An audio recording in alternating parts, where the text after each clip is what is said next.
There's no need to be upset. Welcome to the Late Night Lounge here on Latte Firm, Friday the 16th, 18th of July. Gone back in time. Welcome to the show. We had to wait, of course, for Yembele sorting out his IT. You wouldn't believe he worked in IT. But welcome to the show. It's been fantastic to have you all throughout the week on all the daily grinds. And tonight, for those of you who have joined Latte Firm subscribers as new, it is the Late Night Lounge, a chill session. We'll talk about Arsenal. We'll talk about all things football, take questions from the chat, get involved in the chat, and just take it slow and let the good times roll. I'm going to be joined by two gargantuan guests tonight. Wayne cannot make it tonight. He's at a wedding.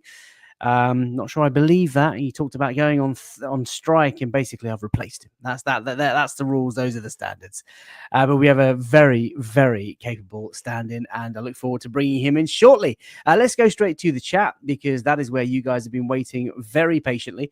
Tamina Ahmed was first in the house, as she's been for so many days, so many shows. Yokerej in London today for his medical, she says, over the weekend. I hope so. I see Arsenal fans have been tracking flights.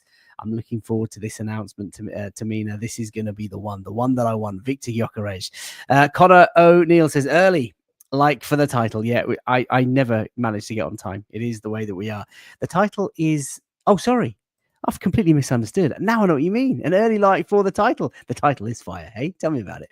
Hello to you, Marky. Vig says, neat title. Love that. He said he likes to go past his fullbacks. We're going to talk about Noni Madueke tonight. We're going to talk about what he means, what he said. I like the fact that it was quite a subdued announcement from Arsenal Football Club. I wonder if that was deliberate, but we'll talk about that as well. I am Dan Alpha says, Hand of Arsenal has just delivered the message. Welcome, Noni, to the best club in London, and you will soon have a striker to take us up another level. Victor Gyökeres is coming. Insert the headband emoji also. I love that. Jizzle McDizzles here says, I am ready. Welcome Noni Madueke to Arsenal. Play for the name on the front of the shirt, and they will remember the name on the back. Madueke 20 is, of course, the name. Matt says, hello from Chicago. The Windy City says, very excited about Madueke. How do you guys feel about Madueke? Let me know in the chat. I think it's been mixed. 5,000 names on the petition. But largely, the community here at Latte Firma are ready to get behind our new wide player. Evening, Paul. Evening, Karen. Evening, V. Vlad. Evening to you, Viraj, as well. He's gone early with a snack check. Mango and vanilla cornetto. What country are you in, Viraj? Because I don't recall seeing that in the local supermarkets here. That is a tremendous flavor. Mango and vanilla. Let's bring in our panelists. Just before we do that, a couple of Patreon members. Raphael off to work just in time for the daily dose of the Latte Firm. FK, you've been a champ getting all these videos, interviews, and late night lattes uploaded throughout the summer. I am very hyped for this upcoming season. You and me both. The daily grind's been fabulous. Almost 2,000 new subscribers just in the last few weeks alone. Dave, welcome to the show. Henkeho says, hello, my friend. FK, the genius, the bald head that we all want to rub and kiss. Do we now? For good luck. He brings us our daily lattes. What a man. I love it. Right. Keep the chat active. I will get to you. There are hundreds of you watching live across YouTube right now. Please do drop a like on the video. Subscribe if you are new. Let's see if we can get to 25,000 subs tonight. We are closing in on that as you all tune in to the Late Night Lounge. First up into the studio is Yemaweke. How are you, my friend? I'm not sure I like that one at all. There's a level to it. Yembele, Yamin Yamal is fine. I don't like that one. Yemaweke, come on. It just rolls off the tongue. It does not. You're like having to put in so many vowels and all this. It doesn't work. I don't think so. Chat, you tell me if it works. I just don't see it. Of course it works. Listen, Wayne's in the chat. He's supposed to be at a wedding, but he says, he's late again, chaps and chapettes. I am not there to keep him in check this week. This was actually Yembele's fault. He texted me before we're about to go live saying, computer's just crashed again. Well, what happened? And there is living proof that the computer has crashed. Yembele, are we receiving? I don't know why, but did I crash the internet? You crashed again, right on cue, mate. Absolutely perfectly, beautifully demonstrating the technological disruption that you bring to today's show. How are you, man? Yeah, I'm good. Went this week to Legoland. It's absolute chaos. Legoland is absolute chaos. It is, but it's been a good week. Interesting week, I would say. Especially if you like watching, transfers go ahead, from afar, Liverpool, Newcastle. You have to laugh sometimes at some of the transfer merry-go-round that this sport brings you. But yeah, good week. Just enjoying. Well, I'm glad there was an announcement today after how many days of waiting. everyone was like, yesterday it's going to be, that's the time where it's going to be announced. Nothing happened. And obviously today we get Noni Madueke. But yeah, glad it's happened. Looking forward to the start of pre-season now. So officially tomorrow, doesn't it, starts? Yeah, well, of course, the boys are off to Singapore, but there is a first preseason tomorrow, as Wayne has just said, behind closed doors versus Watford, he believes. Can't wait for the meltdown. When Watford win 1-0, of course, the analysis is going to go crazy. Yeah, Yem lately. There you go. There's the one. Right, let's bring in our other panelist. Wayne, of course, is in the chat, watching on the slide. Appreciate you, Wayne. But it is Dobbo from Warsaw. How are you, Dobbo? It's been a long time. It has been a long time, and yeah, I'm good. I'm doing well in Warsaw, so coming live from the land of Poland. And here we are. Glad to be back. And yeah, I've missed talking about Arsenal. So as much as it's actually been stress-free, not thinking about football for a little while, now we're kind of getting into the heat of starting pre-season, and the transfer merry-go-round is going crazy. I'm locked in again. It's reeled me right back in. I love it. Listen, you've been gallivanting around the world. I mean, obviously, it's your day job, but it's great to have you back, Dobbo. It's been a few weeks, so I'm really looking forward to what you're going to say, and really enjoyed the sort of chat we had pre coming on air. Let's go straight to the snack check, people. People have gone early. Yem, what are you doing tonight? Now that Wayne's not here, let's see if you can, ruin the show and finish us off completely. I can't do it today because I've got just the standard Snickers ice cream. It's just, Oh, mate. Do you know what? And Wayne's not even here to see it. He's not here to see it. He's finally brought an elite snack, a Snickers ice cream. And you know what? It's always on a good price, and that's what I love when it's on a nice price. And it's an elite snack. Did you see that yellow club card sticker? Oh, yes, I did. Yeah, I did. You know what I'm talking about. I said, oh, yes, I'll have that. Thank you very much. Enjoy, mate. Do you know what? You redeemed yourself. Wayne is, I'll tell you what, he's probably not even in the chat anymore. He's probably turned his phone off in a disgrace. The one time he brings a decent snack, he's not here. Dobbo, what you got for us tonight, man?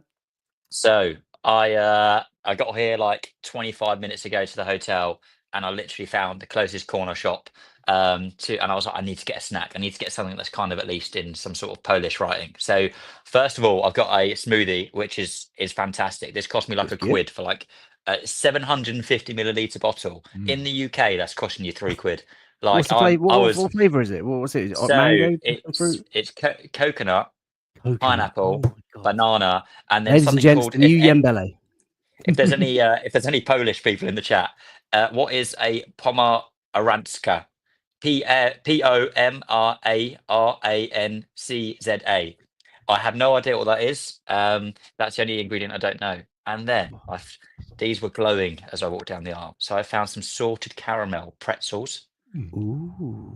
So I love salted caramel. And then what was the name of it? Bates.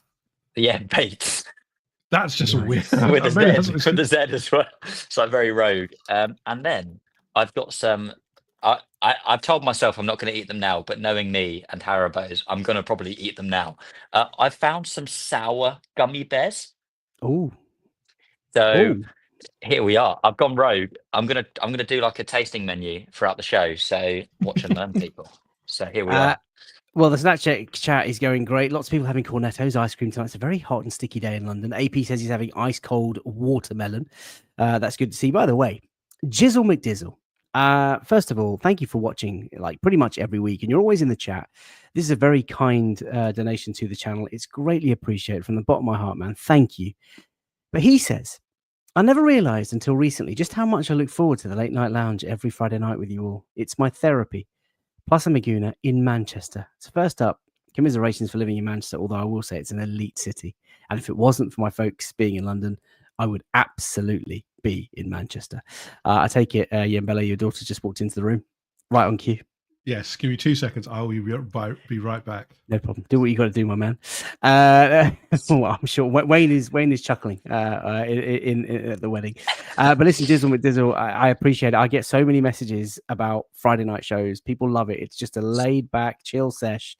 It's great that you've given me a contribution to the channel. I really appreciate it, but your words mean so much more to me. Thank you so much. Wayne says, a chill session, brother. Why are you dressed for a golf at noon? Yeah, I've been working. Some of us have to work. I didn't have time to get changed, man. Leave me alone. DJ D10 says, good evening, peeps. Ash says, evening, fellas. Snack check tonight is nothing fancy, a classic cornetto. Cade, is that if that's how you pronounce his name? Says love it. Big fan of Noni. Everyone's saying big fan of Noni. Fully behind Noni. Says Manny, welcome to the show. Robbie Lex says love Noni as well, which is great. Jay Dimes in the house. My favorite steward from the Emirates Stadium says big up FK. Thank you.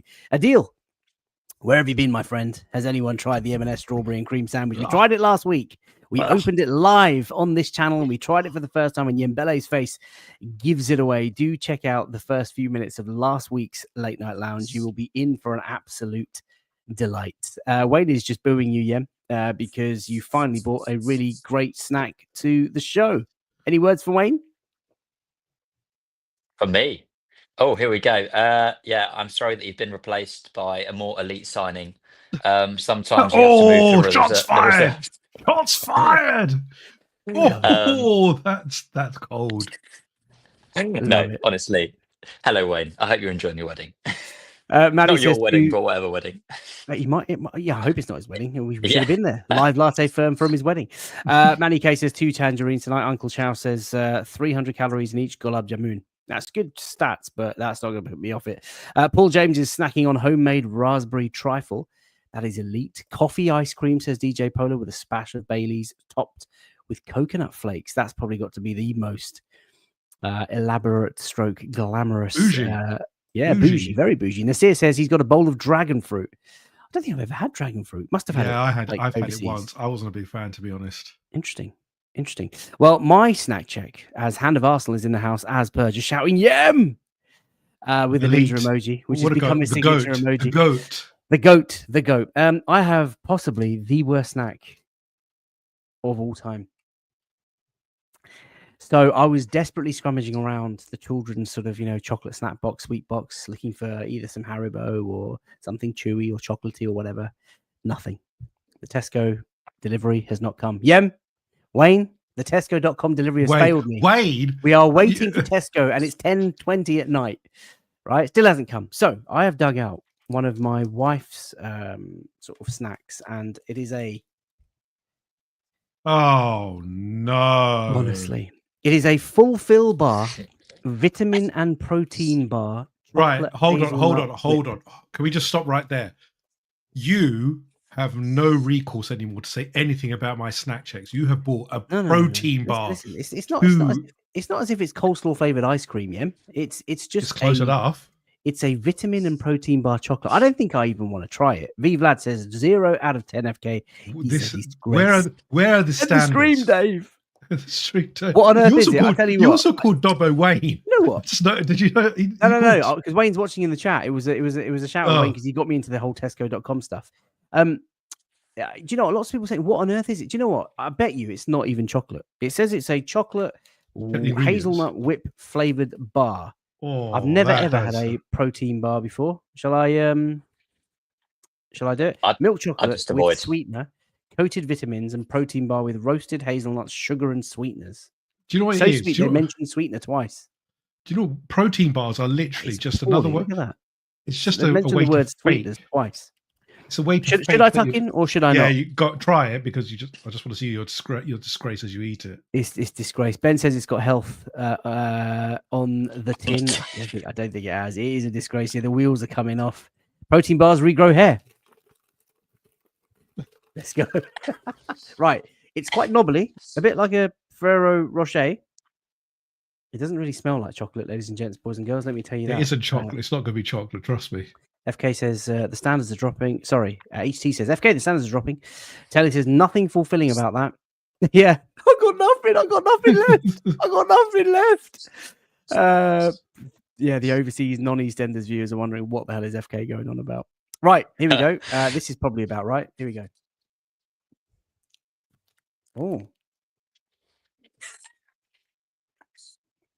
Oh, the texture is really light. It's very stodgy. Oh my god, what is that? I actually enjoyed this reaction. It's quite funny. It's like dense, eating plasticine. It's like eating It's like Play-Doh. Yeah, it's like literally like eating Play-Doh. It is a jaw workout.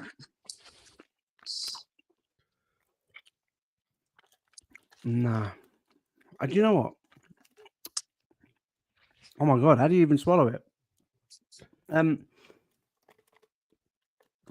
know what the worst thing about these things are? They're so expensive. Every time my missus sends me to buy them from like the supermarkets, they're like the most ridiculously priced bars, and they taste rank. Oh, right. Enough.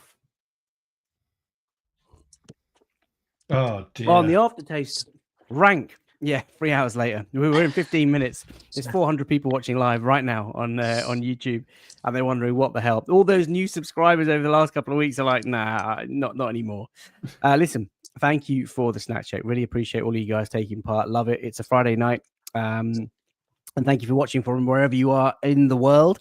Those of you in England, obviously a very warm, sticky day. Thunderstorms are coming. There's a storm coming now for the next sort of 8-9 days. So gonna have to get used to the rain. But it is raining signings at Arsenal, ladies and gents, boys and girls. And that is where we are going to start today. But before we do that, just a very quick visual sort of show of gratitude from me.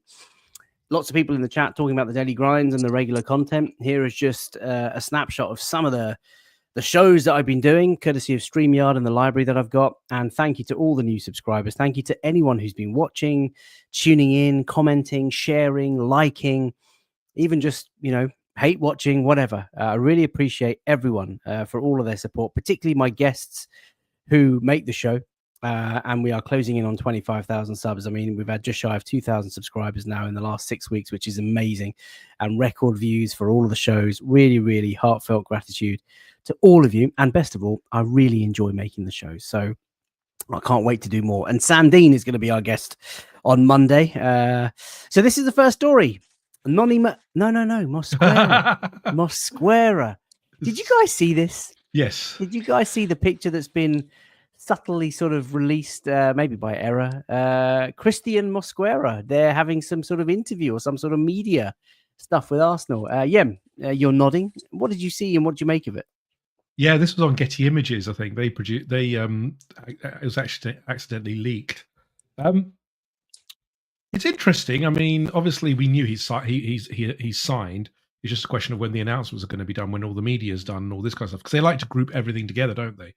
I mean, we've just seen, with Noni Madueke signing, they've put, his interview, his announcement video, which they're kind of doing this whole. I quite like the theme that they're doing through all of these videos, and then obviously they're doing the whole follow the person around, all of this kind of stuff. So they tend to package this all together. So obviously there's a bit of a wait, but yeah. I mean, we knew it was coming because tomorrow preseason starts, and Arteta was very insistent that he wanted the majority of his signings done before preseason starts.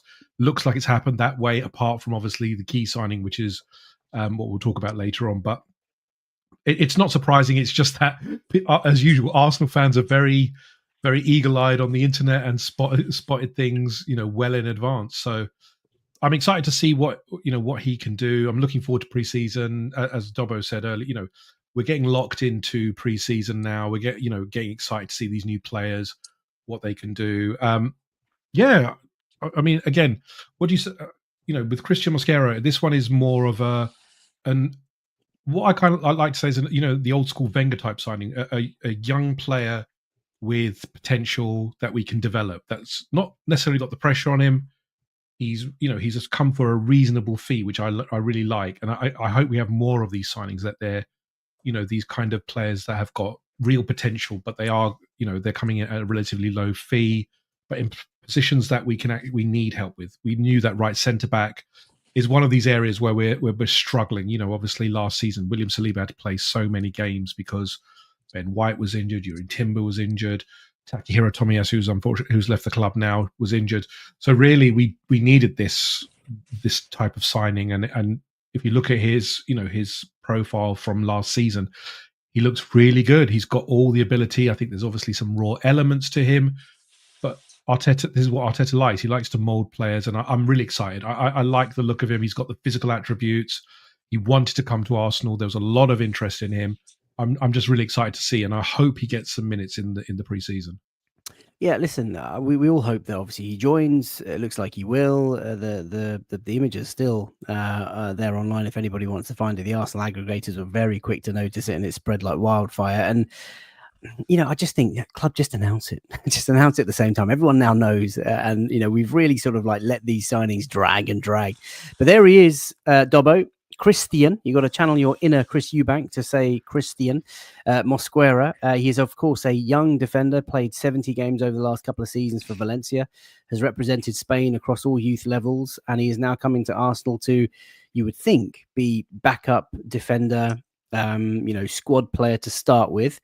But he has a lot of physical attributes that people would like. I mean, he's a very aggressive defender, really impressive recovery speed, can play across the back, left centre back, right centre back, and of course, maybe even on the sides. What do you make of this signing, Dobbo? As Hand of Arsenal says, how can they announce Mosquera without me? Go on, Dobbo. What are your thoughts?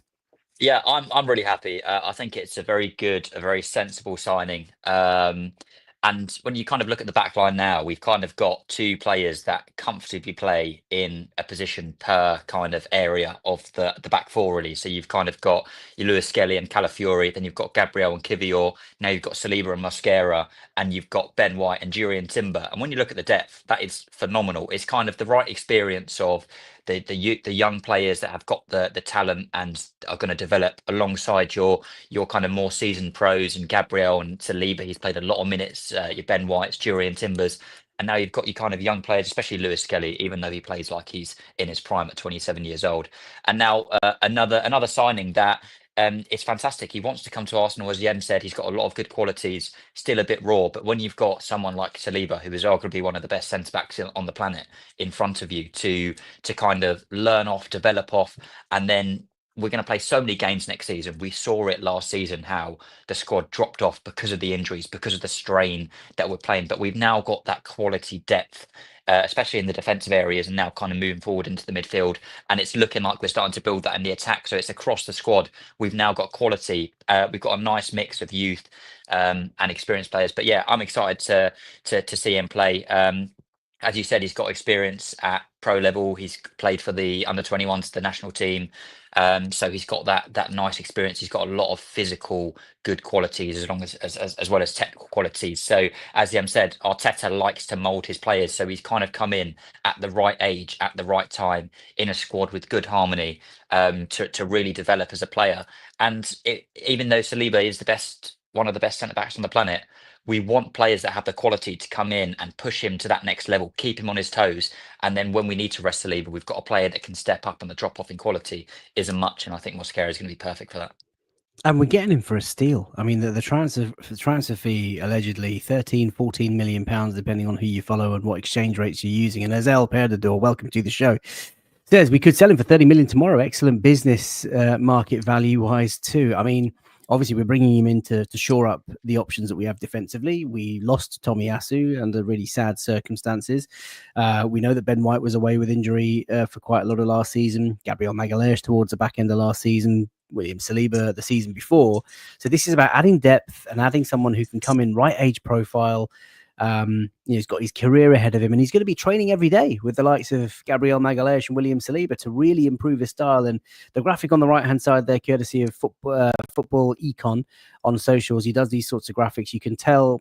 In fact, have a read through. Go over to at football econ _ check out this profile that he's done. I love the way that he sort of visually represented the player, but you can tell that he loves to play the ball, pass the ball carry. He's a great sweeper defender, plays quite high up if you look at his positional maps, and has the recovery pace to get him behind. And he's a very strong boy. Lots of people talking about comparisons to Rudiger.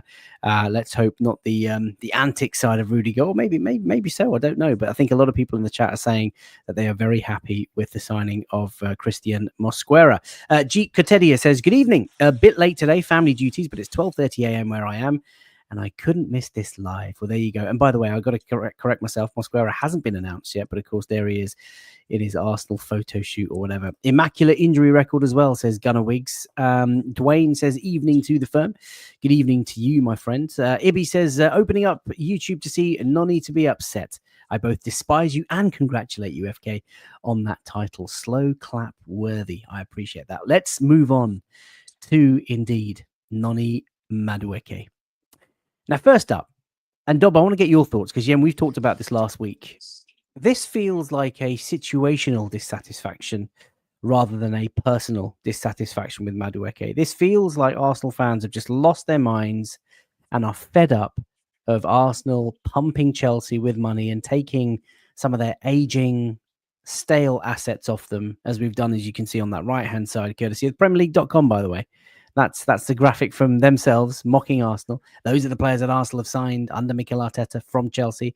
Willian, Jorginho, Kai Havertz, Raheem Sterling, Kepa, and of course today, Noni Madueke. Would you agree with that, Dobbo? Do you understand where some of the frustration, some of the dissatisfaction comes from? Yeah, no, definitely. And to be honest, I'll be honest. I think I was kind of in that category, probably not as fierce as some people on social media. Um, but I think for me, it was just kind of a combination of we keep signing from Chelsea. The price, I think, 52 million. It's still a big fee. Obviously, when you look at some of the fees that are being brandished around the league, Elanga was what 55 million, and Buemo's 71 million with a year plus one left on his contract. So these are big fees, and I think that sometimes when you kind of take a step back and contextualize it, this is just the price that you pay for inter Premier League players, basically going from top club to top club, especially at his age profile. He's only 23, so there's still a lot more to go ahead of him. And I kind of think about it as, say this was 3 years ago and we were signing him for 30 million from PSV. Everyone would have a different opinion. And I also think that potentially come the end of the window, whether we make a couple more signings or not, just the way that the transfers have happened have also kind of played a little part in the way that it is. Because for me, I still have questions. If he is our kind of main left wing signing, is he the quality to bring us to the next level? I'm still not sure. But at the same time, you can have the view that you can just take a step back. He's an Arsenal player now. We've got to back him. Arteta clearly thinks very, very highly of him from the way he was speaking in the article that Arsenal came out with after his announcement. The way he speaks about him, the things he said, he clearly believes that he's got the ability to be a top player. And kind of when you look at the underlying metrics, they are actually quite impressive.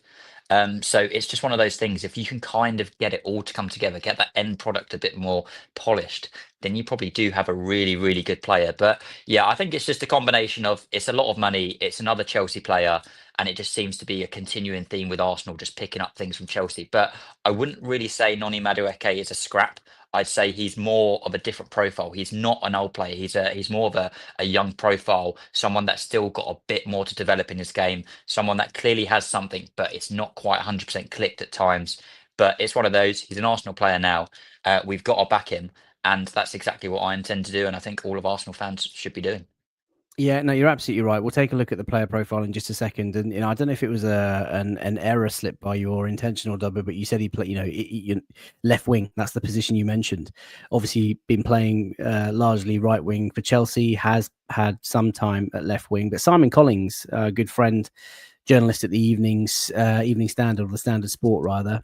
He today released an article where he spoke to Noni Madueke's personal coach, individual sort of coach, Saul Isaacson Hurst, if I've pronounced his name correctly. So he's been an individual coach of Noni for the last 4 years, and he talks about him playing left wing, and maybe that's his position. And a lot of people are talking about this now. I did a daily grind with Rohan Jivan of the Canon podcast where I sort of put to him that, listen, this is a guy who's obviously very talented, plays on the right-hand side.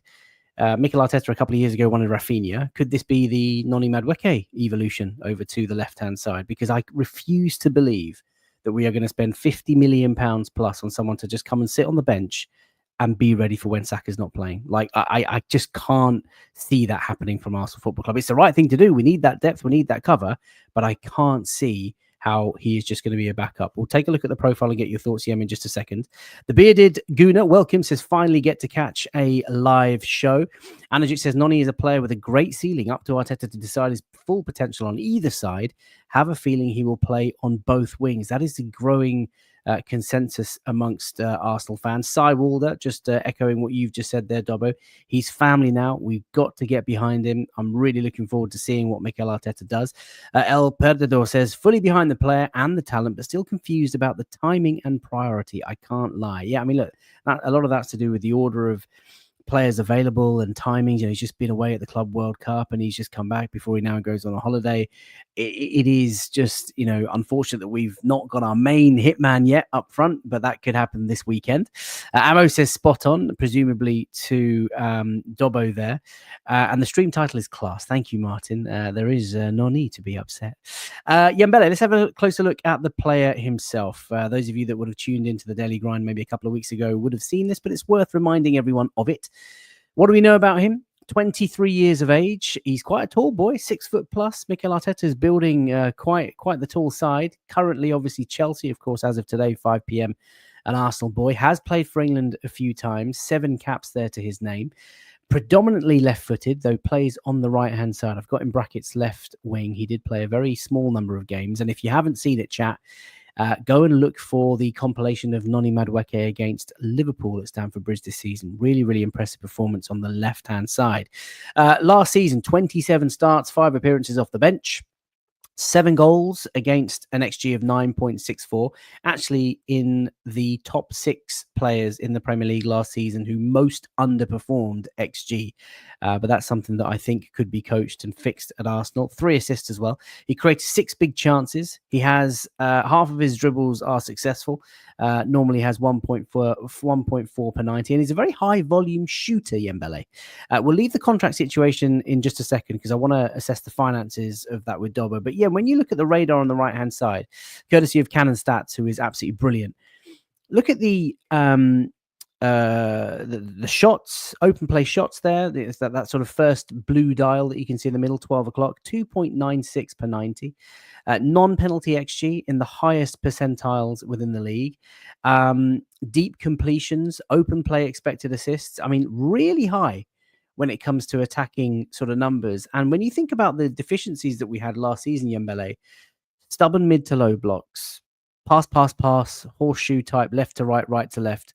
Erdegaard really struggling to sort of penetrate. Mikel Merino, of course, was up top for a large part of the end of the season. But when you're talking about someone who carries the ball, loves to get in the box, loves to shoot on sight, there's a lot to like about him. Yeah, and obviously Mikel Arteta has identified that this is a need of ours, that we're struggling with ball carrying, transitioning quickly enough on the turn and getting up and taking shots, which is obviously what Noni is very good at. What needs to happen now is to translate those shooting actions into goals or final actions as well, because that's what he lacks. If you, as you said, with his, XG, he underperformed it. He needs to, he clearly can get a shot away. He clearly can get into the box. He clearly can carry the ball well.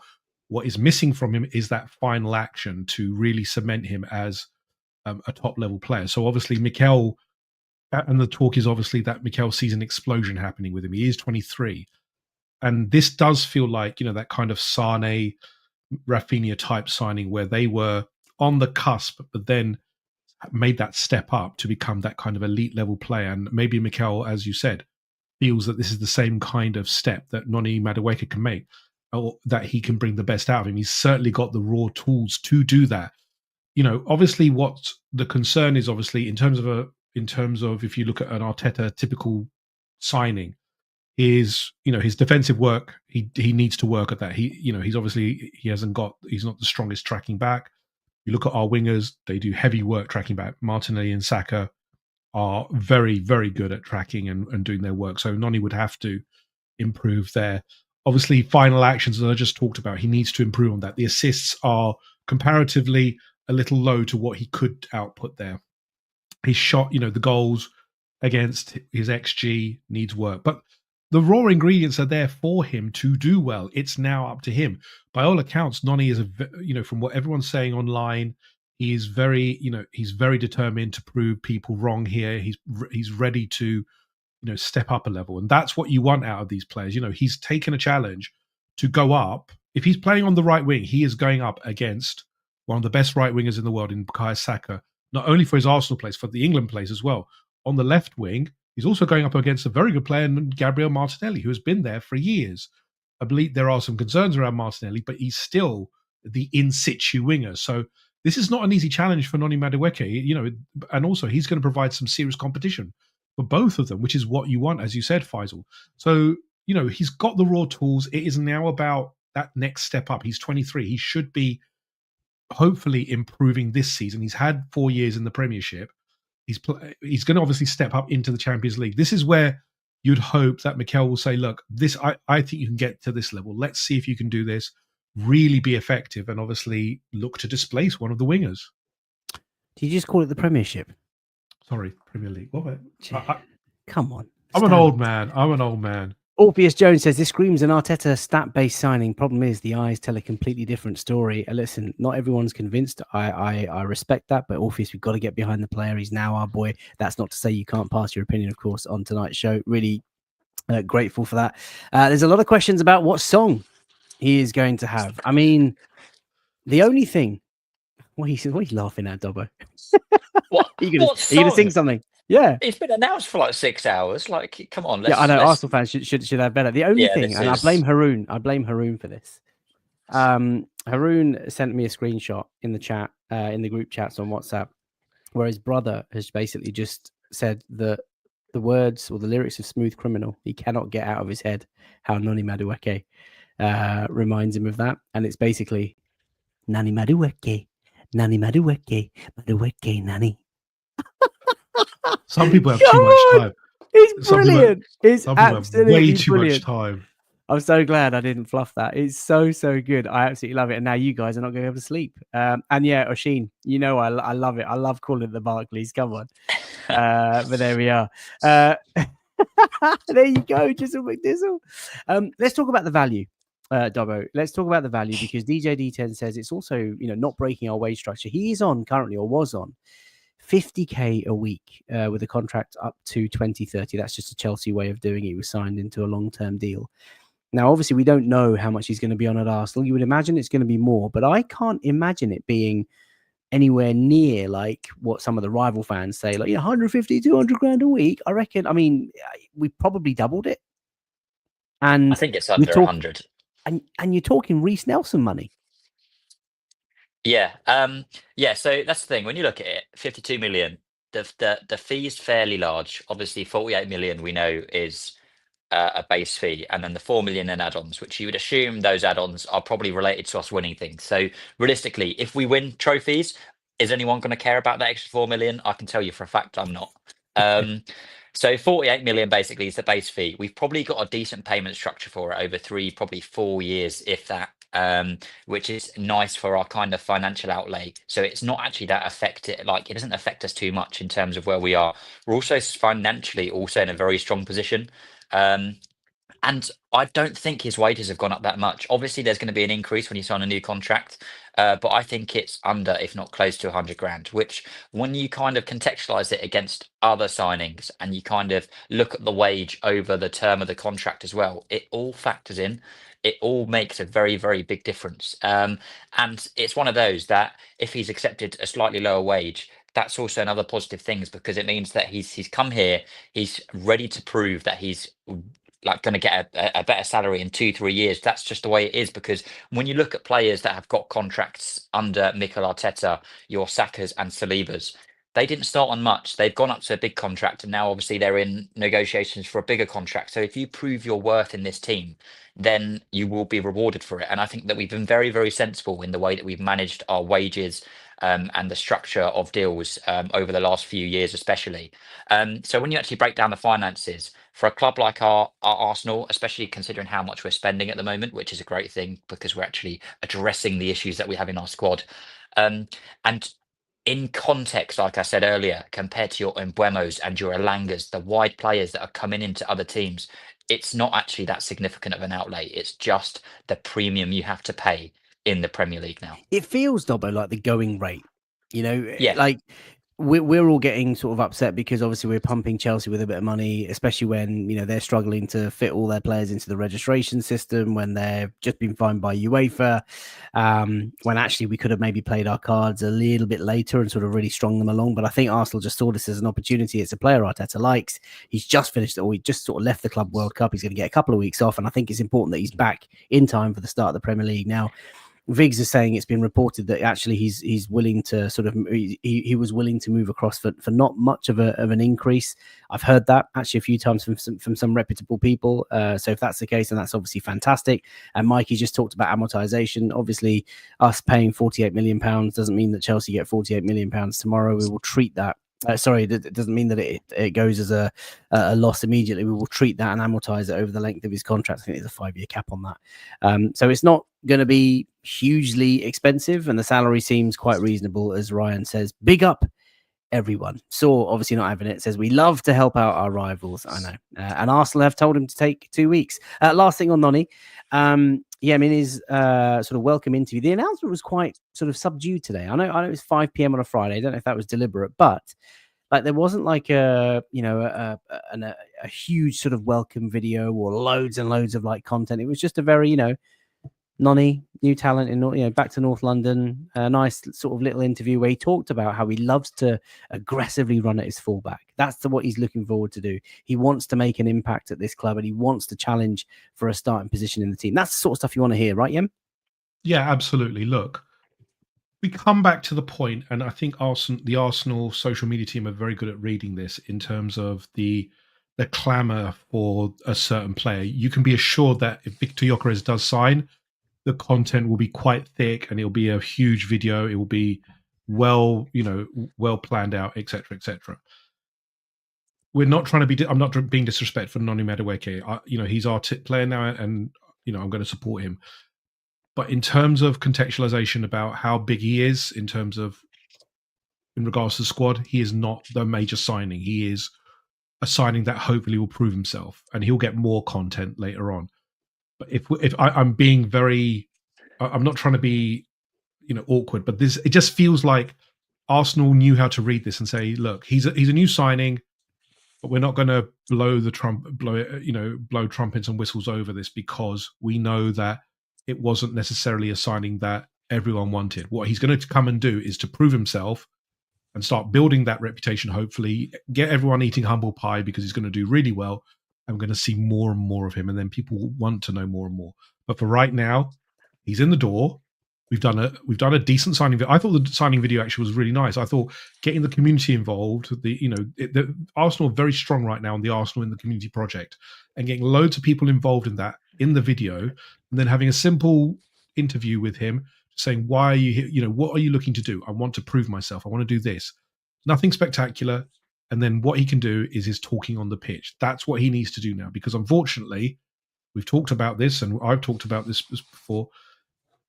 We've had this vitriol against him for no reason. This over the top reaction about, oh, he's coming from Chelsea. Oh, he's not that good a player, etc. Now is the time for that to shut up. Support the boy. He's going to be on the pitch. Let him do his talking. Let him show us, hopefully, that he is worthy of this, and then we'll be chanting his name. I hope so. And I love your point, Yem, about I think the Arsenal social media team, the club, have probably read the room a little bit. And Friday afternoon, quite subdued sort of announcement, keeping it really simple, keeping it really sort of low profile. Let him do the talking. Let his football do the talking. Mike's watching late, obviously, just says FK a disgrace yet of a snack check option. Mate, listen, my mouth has not recovered. Let me tell you, it's like an inner lining of something like very plasticky, really, really disgraceful. Fulfill. I'm not happy at all. Sabar's in the chat saying that it's Liverpool's decade. Doesn't matter what we do. Well, I mean, they said that under Jurgen Klopp, and they've only got one Premier League title under him to show for it. So you never know. Jurgen Klopp. Right, let's move on to our attacking options then. So Premier League, the graphic on the left-hand side, Noni Madueke is now here. It adds to Bukayo Saka, who is back in training. Kai Havertz, who's been on the fulfills. Gabriel Jesus, who has just released a video today showing him doing some sort of rehab muscle work, strength work. Ethan Wanyeri, who signed a new contract. We're going to talk about contracts later, so let's not dive into that too much. Martinelli and Trossard are still here. Dobbo, obviously we got the gunman, the Batman, waiting to join over the weekend maybe. But we haven't sold anyone. What are your thoughts on outgoings? I mean, Madueke is coming. I mean, for me personally, I want the squad to be stacked. I would love the bench to have, if Martinelli's starting, I'd love there to be Trossard, Madueke, Wanyeri, Gabby Jesus when he's fit on the bench, maybe even a Kai Havertz if Victor Gyökeres is starting. Like, that's what I want. That's what we've craved for so long. Surely, yeah, it is 2-3 steps forward, but we might be taking a step back by letting one of Trossard or Martinelli go. Well, I think in terms of taking a step back, I think it would depend on whether we're then proactive in the market again. do we bring someone else in if one of those leaves? Is that the case? But yeah, like you said, we want our team to be stacked because especially last season we suffered the consequence of having a thin squad and just not enough. And it wasn't even that. It was when you replaced the players that was injured, you then basically had a weaker starting lineup and we had nothing on the bench. Absolutely nothing on the bench. And it was just killer for us, unfortunately. And realistically, if we want to win the Premier League, if we want to go that step further in the Champions League, reach the final, try and win it, we need the strength in numbers as well. So everyone can be fresh, everyone can have minutes. You look at the top teams, look at PSG. They are absolutely stacked. I know they're backed by the Qataris and I know that they've got a lot of money behind them, but they've built a squad and they've made the sacrifice and it has clearly paid off because they had the players that they could constantly bring on. You were bringing off Due, you were bringing on Barcola, then you were bringing on Gonzalo Ramos. They had the quality and the depth to do it, and that's something that I think we need to replicate. And also, I think it's a tough one because when you look at having these many players, it seems like a lot on paper. But A, there's so much football nowadays. Squads just naturally have to be bigger. And B, when you've got players that are constantly competing for positions, your position is not safe and everyone goes to a higher level. So yeah, I completely agree. Um, I want to be selfish and I say I still want another signing. I still want another attacking signing because I think that on the left hand side, can we bring in another level raiser? I think we can. Do we have the scope to do it? I think we can. Yeah, it's going to be tough. Yeah, it might run late into the window and be one of those signings, especially if a Martinelli or a Trossard leaves, because we know there's interest. Everyone has their price, no matter what Arsenal's stance is on it. But yeah, I want to be selfish. I want all the options, and I'm also very much looking forward to our man of Bane coming from Lisbon very, very soon. I think we're nearly there.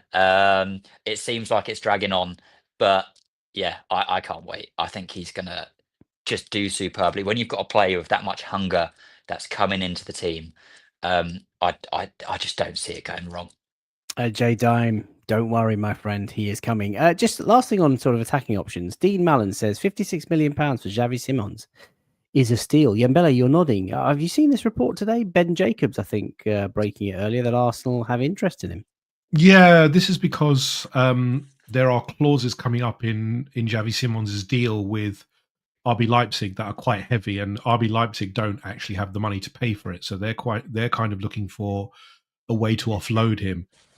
This one, by all accounts, would be slightly easier than the Sesko deal because there is an actual agreement with him to leave for a certain price.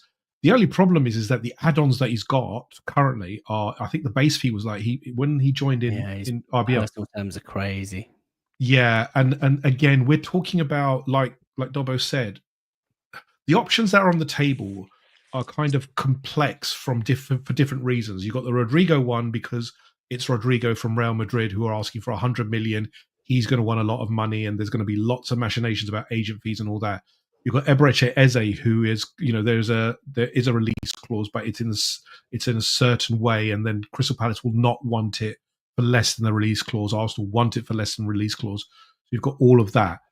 This one feels, Xavi Simons is a fantastic player, can play across the whole front line, including the central attacking midfield, left wing, right wing, and also as a false nine. But again, this one is going to be a hard one to do as well. So I don't think there's an easy option, if we call it that. It's an option because Andrea Berto, I'm sure, is looking at it because he's being very thorough in his work. But I have a slight doubt that this will happen probably until we get a sale. I think there is going to be a sale, and I don't think it'll be a major one necessarily. I don't think it'll be a true first teamer. I get the feeling, for me personally, I would think Trossard feels like the one. The reason being is that his contract is currently under negotiation. It is for an uplift in salary, not for an uplift in years. He's got new agents, and there is a vested interest from different countries, in different leagues. You got Turkey, you got Saudi Arabia, and my preference would be Trossard. I just don't think the profile fits what we need to do now. We've got, he's been a good servant and he's been a clutch player, but he's 31 and it's now time to look for something different, because I just don't see it anymore. This season, I think he's struggled. But again, as Dobbo said, we will need a sell. I just don't see us buying someone else right now until we get some money incoming. Yeah, listen, I mean, in an ideal world, we'd have so many options off the bench. We've talked about how painful it was towards the back end of last season, and looking to the bench when you were desperately chasing a game or trying to grab an extra goal, and you saw the 2 goalkeepers and the 3 or 4 left backs and a couple of the academy players, and Raheem Sterling and maybe one other, and it just broke your heart. And you see Kieran Tierney coming on to play left wing and Mikel Merino playing up top.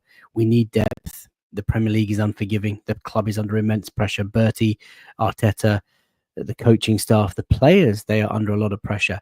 Last thing on potential arrivals before we talk about contract renewals and the tour of Singapore that is just around the corner. Dobbo, I think it was Vivlad who asked earlier. I don't think I starred it. There was a question around, is there a risk of too many signings? Remember Arsene Wenger always used to say about sort of, too many players, too many new players in one window disrupts the harmony. Here, no, Asheen, there we go. I fear more signings might disrupt the start of the season, maybe even the harmony in the camp, because we've got such a tight-knit, lovely bond within the squad. The players seem to love each other. This summer, 6, maybe 7 signings. It's quite a lot of new personnel. You're on mute, Dubbo. So it makes it very difficult to hear what you have to say. Yeah, I was just let's pretend that last 10 seconds didn't happen. My response to that would be, I think the harmony is so good in the squad that it would take something significant to happen for that to kind of be broken. And when you look at the players that we're bringing in, they all have links within the squad already. So they've already got that in the squad. They've got people in the squad that know them, that they can introduce them to the rest of the squad. And then it just kind of goes on from there. So you've got Zubimendi, who's just come from Sociedad. He's played with Mikel Merino very recently. They're Spain teammates. He also knows Martin Odegaard. He knows Arteta very well. They grew up in the same region. You look at Madueke. He knows Declan Rice. He knows Jurian Timber. He knows Bukayo Saka. You've got Kepa who come. He's going to know Noni Madueke. He also knows David Raya from the national team, etc., etc. So it goes on like that. So these signings aren't just coming in knowing nobody, and they're just on their own.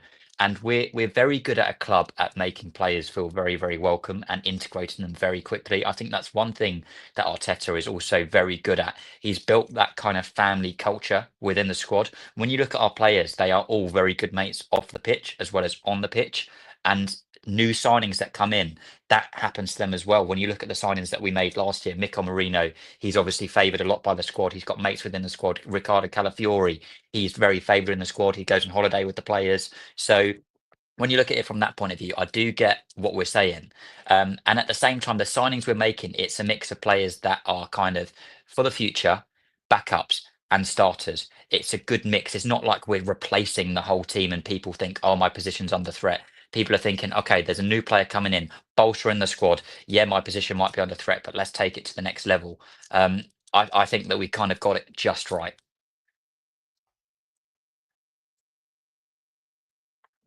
You're now on mute, FK. So I can't believe it. I cannot believe it. I cannot believe that. This is what happens in live production. Dean says he's just reminded us that Xavi Simons played with Madueke at PSV. I wonder. Right, let's talk about. I know. People are mocking me for it. Ishmael is ahead of the curve, as he says. The Telegraph is reporting that Wanyeri has signed a new 5-year deal. So let's turn our attention to the new contract news. Ethan Wanyeri, 5 years to 2030, securing his long-term future with his boyhood club. Yembele, how big a signing, a renewal is this? Yeah, it's a massive one, because you're talking about one of the jewels in the crown in terms of Hale End. I think he, despite what people are saying, had a really good season last season, came through, lots of minutes, lots of experience, made a splash in the Premier League. And look, a 17-year-old tailing off in the second half of the season is nothing wrong with that. That's development. You have some freak athletes like Lamine Yamal, who can go the whole season. You've got Miles Lewis-Skelly, who is a beast. But I thought Ethan had a great season last season, really did shine. And what it set him up for was this season now, which is there is more expectation on him. That he signed a new deal as well has secured his long-term future. And this is what he needed, long-term future. He's 17 years old. It's not necessarily about even next year. It's about the year after that, the year after that. development and becoming the superstar that he can be. Bukayo Saka wasn't made in a day. He grew each season. He became more consistent each season. He delivered the same output each season. This is what makes you truly a superstar, is that you do it year after year after year. You don't have just one season where you break out. It's you keep delivering. And securing his long-term future means that we don't need to worry about it. Arteta can work with him now. The coaching staff can work with him. He doesn't need to worry about all of that. And when it comes to 2030, and hopefully he's a big breakout star, we can say, here's the big contract. Well done. You've got your next contract. Keep it going. Just like Bukayo Saka, just like we've done with all the others. And that's what we want. We want to reward tail enders who are doing the work, who are not complaining, who believe in this club, who invested. Dobbo's talked about it as well. The family atmosphere. We've created a team that people want to play in. And there was false rumors, as we all know. Some journalists were talking about, he wanted guaranteed game time. He wanted this, he wanted that. There was rumors of Chelsea. No, none of this. All of that was shot down by reputable and people who know actually what's going on. He didn't want any guarantees of game time. He just wanted to understand, what's the plan for me. That's reasonable. I completely get that. He wants to understand the plan. And this season, I expect him to really push that 8-10 role effectively. Be Martin Odegaard's rotation, get more minutes there. I think he struggled a little bit there because obviously this was his first time playing at the top level. Seemed better on the right wing, but I think the 8 and 10 is his role, and I expect him to be there next season. But it's great news. I think that's probably the contract signings, as you said, Faisal, getting your things in order. The Gabriels, the Ethan Wanieris, the Miles Lewis-Skellies, hopefully Saka and Saliba. It just adds to the momentum you want to create going into the season, because that's what you need, momentum. It's about least disruption, keeping it, getting that feeling, and then going into the season with as much impetus as possible. It is. Everyone in the chat is absolutely buzzing about this. And, whether it's a 4+1 or a 5-year deal, it doesn't matter. He's tied down now to the best years, hopefully, that is to come. Dobbo, David Ornstein, when he broke the story, he talked about a central role, a change of role, moving him more centrally. Mbele just said, look, number 10, number 8, potentially Odegaard, sort of cover stroke replacement. I'm excited by this. I didn't see it coming so soon, though. What are your thoughts? No, yeah, I think it's the right thing. And obviously, I think people need to understand as well, from the time that he signed his pro contract, there was a clear roadmap presented to Nwaneri. Same thing with our academy players. There's always a roadmap. They know what's coming, not necessarily just in the next 1-2 years, in the next 5 years. And he was already ahead of that. When you look at the amount of minutes he played last season, it's a lot. Yeah, Yem said he kind of had a few games at the 8-10, didn't look quite as sharp, had some really, really good games from the right wing.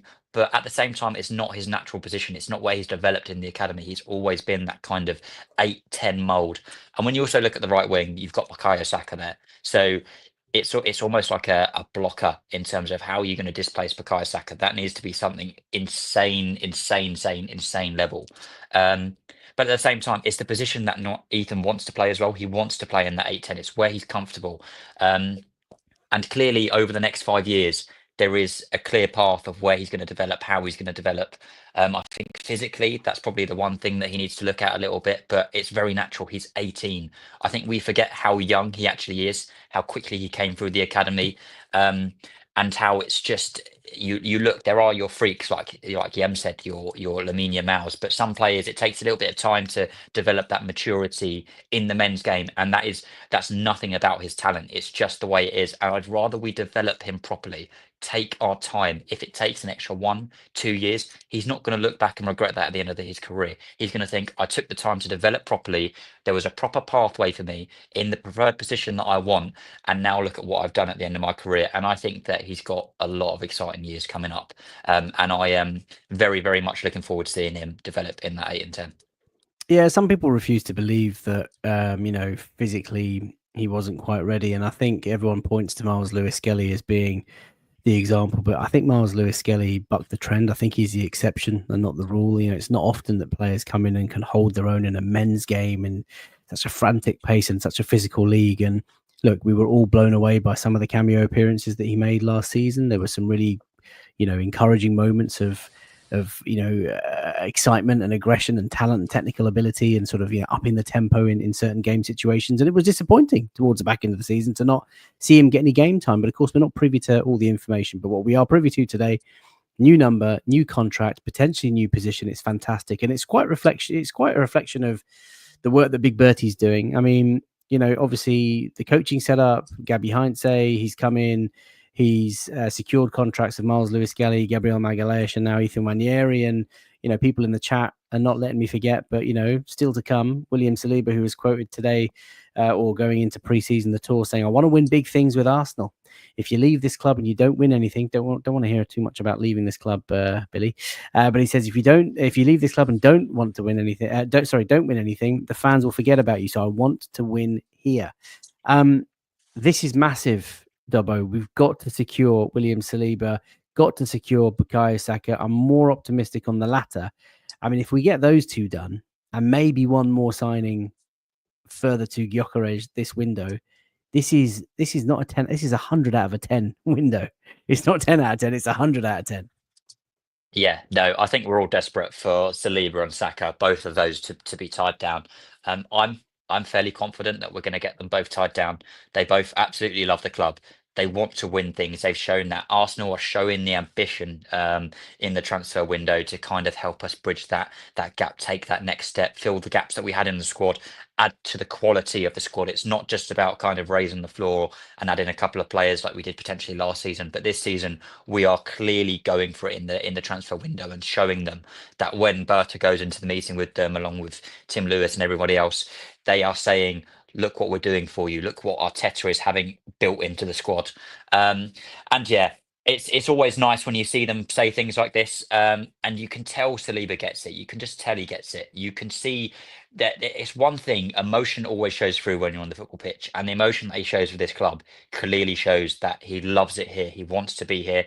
And another thing that kind of gives me that bit of kind of peace of mind is the fact that Real Madrid have quite firmly shifted their views to Canate on a free transfer next season, and they're quite strong on that. And especially when you kind of consider a young centre back that's going in, are they really going to bring in Saliba for what we'd still demand a massive fee, even if they tried to get him in a year's time?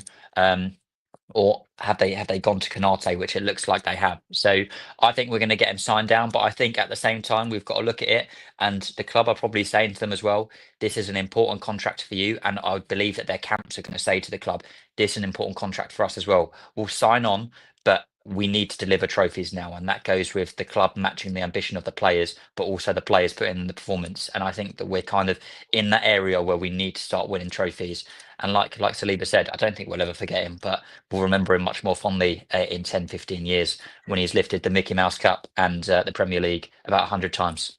So, yeah. Let's hope so. Rob Bob, sorry, didn't mean to offend anybody watching in the chat. Andrea Berta, of course, the main man behind this stuff. Neil Gunnison says this is the season that Arteta must deliver. I think the club have to deliver.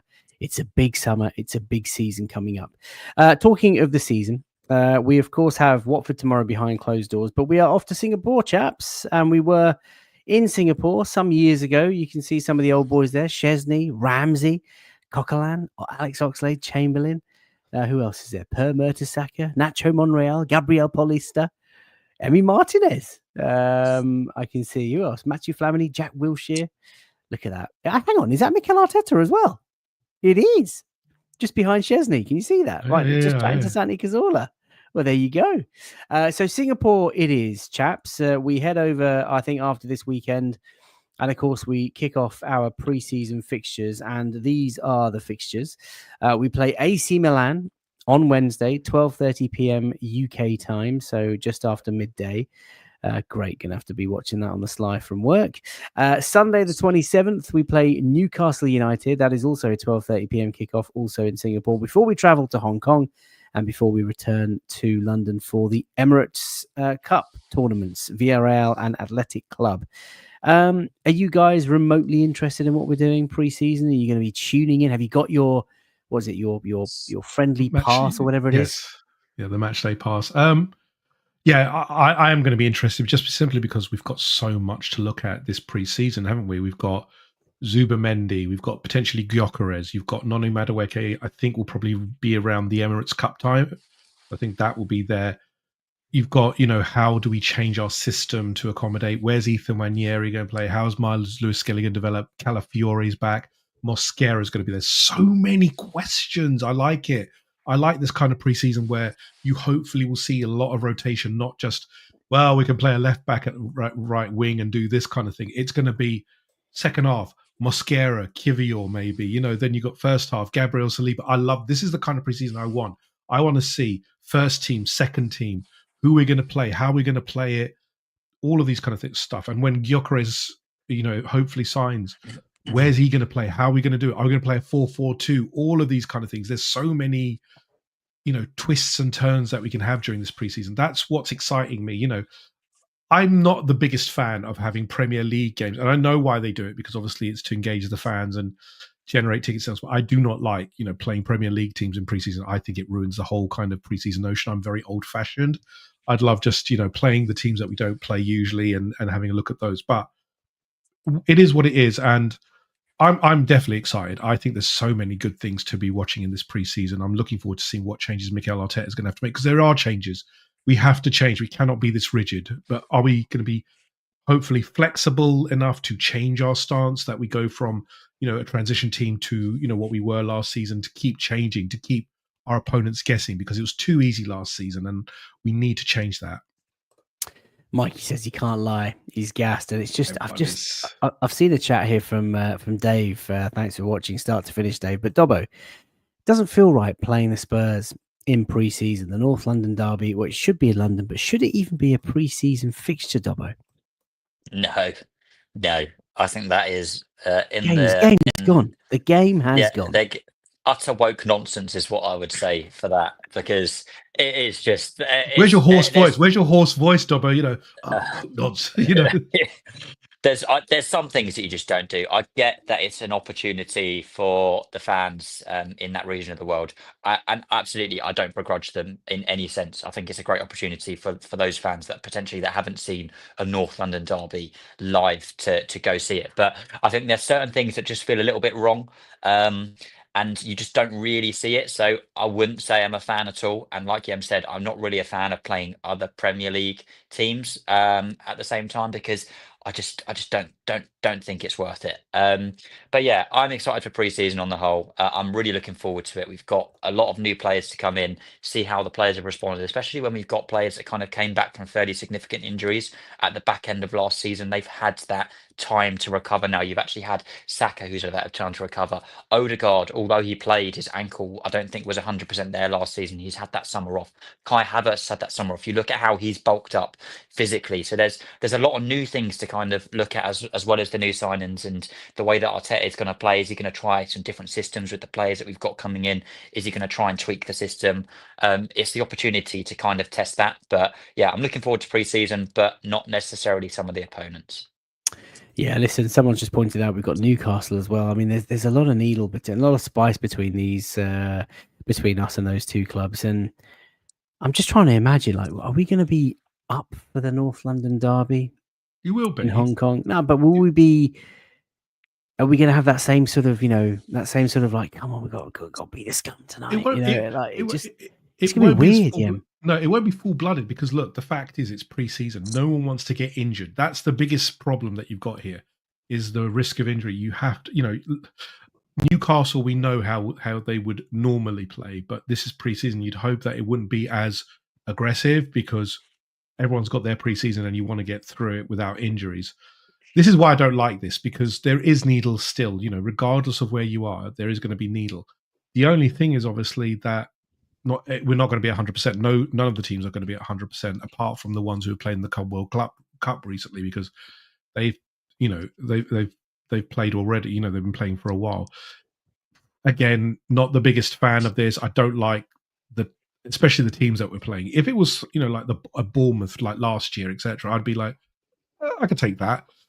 But Newcastle and Tottenham are games that there is spice in them. So I'm just hoping it's it's not going to be as full-blooded as what we would usually have. I certainly don't think it will be, but I'm interested as well to see how the fans react to it. You've got, Tottenham, Arsenal. We're going to see, you would think in Hong Kong we would still be the biggest team supported wise, and as well against, in Singapore, Arsenal, Newcastle, you'd still think the same as well. But I'm really interested to see how the fan bases react to each other, because our worldwide fan bases are what make the club as well. You've got your fans who go to the matches, but our worldwide fans are the ones that make us the big club, that truly, propel us to greater things. And they should deserve the opportunity to see the teams and to see them play in the big games. It's, it must be so disappointing sometimes when they do have to travel for so long to get to see,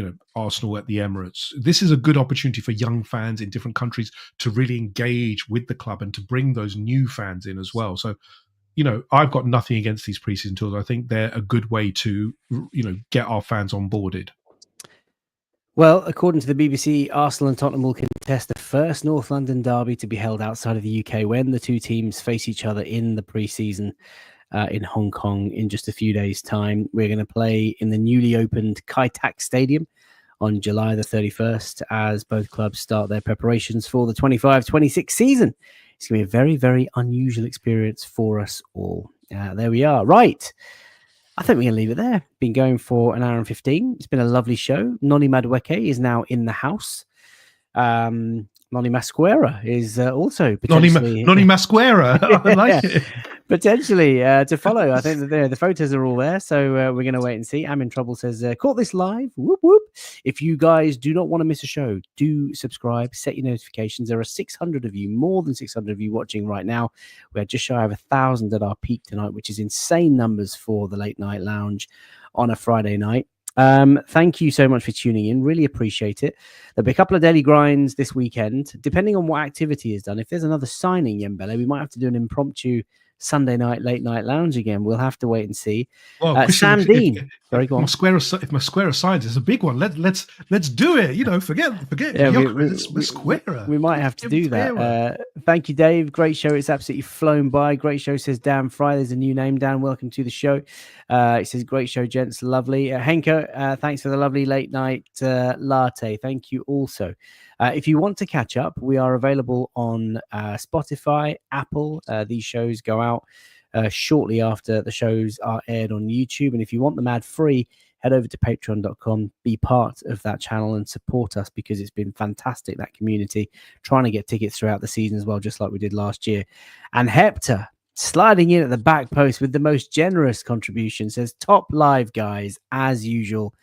Sending us some love. I don't know what I've done to deserve this, but it's a great contribution to the channel costs. I really appreciate it, Hepta. Thank you.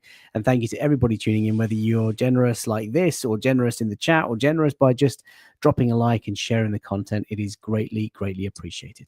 If anybody wants to follow Yembele, he is available at Verge59. And also the latest episode of your Red Lines and Half Spaces podcast is out. Tell us where we can find that and what that's all about today, Yem. Yeah, so we dropped episode 6 just this morning. Wayne was on it, actually. So Wayne was our guest on it this week. We had you, obviously, before. Now we've gone to Wayne. So we've completed the Latte firm circle. We're going to get Dobbo in at some point as well. We've got to get the circle complete. But yeah, we've been talking about, obviously the news stuff that we've been, that's all around the chat at the moment with Arsenal. Ethan Nwaneri, the noise around Noni Madueke, all of these kind of things. So if you do have the time, people, and you do want to have a listen, we're available on Apple, Spotify, Amazon, and YouTube. There's a few short videos going up that we like to do. So yeah, if you have the time, please do check it out. Please do. I just still can't get over Hepta, man. What are you doing? Thank you. I honestly, I'm so grateful. Dobbo, if anybody wants to follow Dobbo, he's available at Dobbo0107. You're in Warsaw, my friend. Are you traveling any much more before the start of the season? When are you back in the UK?